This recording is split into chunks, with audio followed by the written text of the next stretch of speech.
U.S. equity strategist Abby Yoder. Abby, let me start with Oracle, because we've seen enough red on the screen, yes. at least in the first 7 minutes of the show. So let's talk about that as a positive. What does that tell you? Because there were concerns about Oracle. Certainly last September, everybody got excited because they had a massive backlog of more than $400 billion in orders. And then suddenly, people began asking questions about how are you going to pay for it. Now things look good. Yeah. Well, it was a backlog, a concentrated backlog, and there was a lot of, angst around, which parties were involved, right? Like that was very much the concern there. And I think just over the past week, there's been, to your point around, positive sentiment more towards tech and AI, right? Like, and particularly when you think about beaten up software, it had a 15 percentage point outperformance over semiconductors last year. And I think that's so interesting because it came at the expense of what would be traditional defensive sectors, right? Like you saw consumer staples markedly underperform in the first week of a war, and you kind of saw that money flow into software. So it does feel like the sentiment around tech and this whole AI trade that kind of had a lot of concern around it even just a few weeks ago, it feels like you're starting to see investor flow back into that. I take you back to NVIDIA's earnings just a couple of weeks ago. They made money hand over fist. They are filling the orders as fast as they come in, and they are coming in very quickly.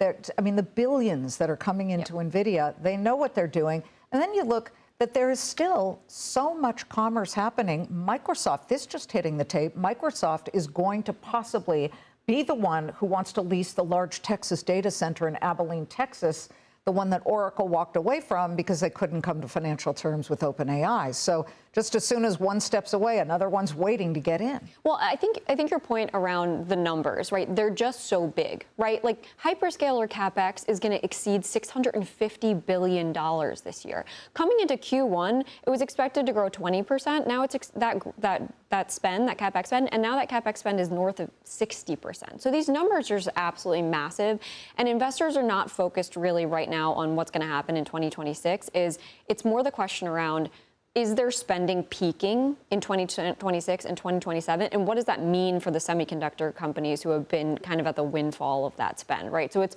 more the out years than it is necessarily right now. Okay, we have to talk about the private credit situation because it kind of falls to the back burner amid all the talk of war. And I get it, war is incredibly important and it is moving the markets. But we have to pay attention to this situation because now JP Morgan is saying that they are going to really kind of tighten their lending when it comes to the private credit parts of the software area. Software companies were the ones that were going to the private credit outfits and borrowing a lot of money. For those of you who don't know, basically private credit companies make large loans directly to companies, and that way you're kind of bypassing the bigger banks. But Blackstone, BlackRock, JP Morgan, they have funds that do this as well. And to your point on private credit, it's estimated that around 20% of that AUM is in software, right? So I think that's the major concern, and not these big software companies, right? That's an important thing. It's more smaller, pre-earnings type Too software concentrated. Company. Yeah, it's quite concentrated, and obviously it's going to depend on the individual vehicle. But to your point around